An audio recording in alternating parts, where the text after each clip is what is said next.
जगन्नाथ प्रभु की केवल इतनी ही महिमा नहीं है। कलिकाल में एक समय ऐसा आएगा कलयुग में कि सभी नदियां विलुप्त होंगी। गंगा जी, जमुना जी आदि आदि जितनी नदियां हैं विलुप्त हो जाएंगी, सब तीर्थ विलुप्त हो जाएंगे, लोप हो जाएंगे। अब वैसे विलुप्त का तो सीधा सा उदाहरण यही है, अभी भी गंगा जी दूषित हैं, जमुना जी भी दूषित हो गई, तो धीरे धीरे असली रूप चला जाएगा, नकली बचेगा, यही विलुप्त होना है। देवताओं की मूर्तियों का देवत्व चला जाएगा, लेकिन भैया कलयुग के अंतिम चरण तक जगन्नाथ महाप्रभु की मूर्ति का देवत्व नहीं जाएगा। अंतिम कलयुग के अंतिम तक 4,32,000 वर्ष के अंतिम तक जगन्नाथ महाप्रभु का स्वरूप जैसा था वैसा ही रहेगा। यहां की महिमा नहीं घटेगी, पूरी दुनिया के तीर्थों की महिमा घट जाएगी। कलयुग जब अपनी चरम सीमा पर होगा, अंधविश्वास पाखंड जब अपनी चरम सीमा पर होगा तो सब तीर्थों की महिमा घटेगी, परंतु जगन्नाथ महाप्रभु की महिमा नहीं घटेगी। इतना ही नहीं, साधारण नहीं है जगन्नाथ महाप्रभु, ना ना, साक्षात ठाकुर जी यहां विराजमान और अपने साथ स्वरूप में ही उनका यह क्षेत्र है। जगन्नाथ महाप्रभु का अपने ही स्वरूप में यह क्षेत्र है। एक जगह हमको बड़ा अद्भुत वर्णन मिला, हम आपको बता देवे। चराचर सदा बंदा चरणम तम परायणम नारायणम जगद्ध्योनि सृष्टि संहृति कारणम।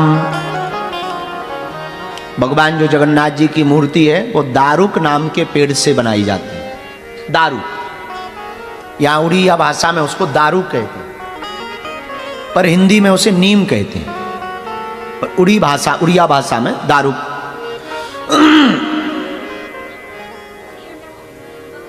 हाँ, उसको हिंदी में नीम का वृक्ष कहते हैं,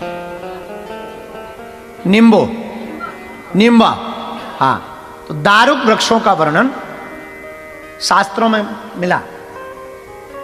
आज भी 19 साल 29 साल या 12 साल में जब नया विग्रह बनाया जाता है,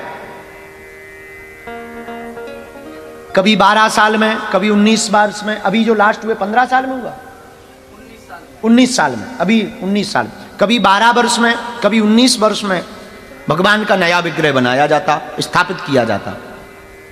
तो आज भी ऐसी परंपरा है कि पहले ब्राह्मण यहां से 40-50 किलोमीटर दूर जाकर के अनुष्ठान करेंगे, अनुष्ठान परिपक्वता से करेंगे, फिर देवी स्वप्न देगी कि अमुक जगह पर ऐसी ऐसी निशानी का ये वाला जो पेड़ है इसको काट करके ही मूर्ति बनाना।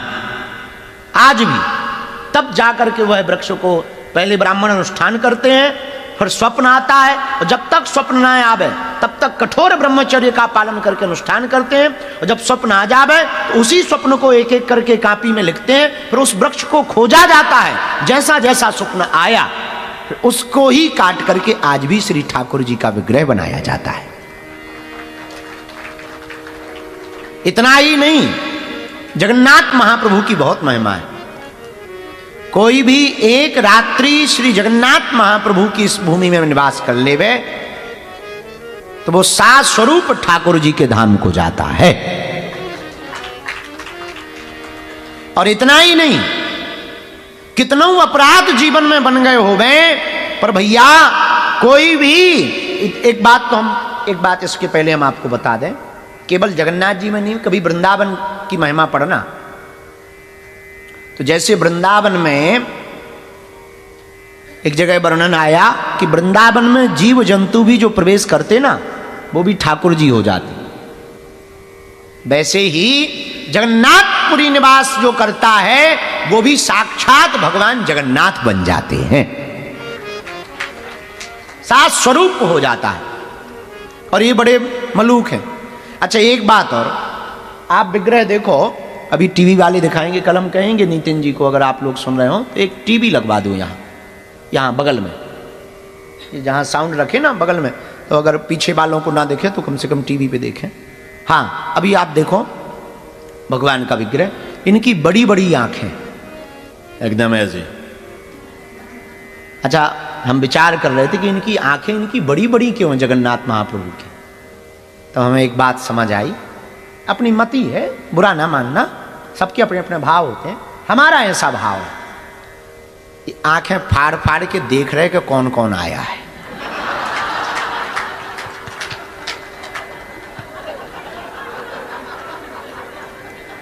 जब हम पहली बार गए दर्शन करने जगन्नाथ, अब विनोद में मत लेना, भगवान के भक्त क्षमा करें, हम पहली बार जगन्नाथ महाप्रभु के दर्शन करने आए, 1-1.5-2 साल हो गए और पहले भी गए, बहुत पहले आए थे, 3-4 साल 5 साल पहले भी आए थे। तो जब हमने दर्शन करे तो पुजारी जी ने दर्शन करवाए, बड़े अच्छे दर्शन भय।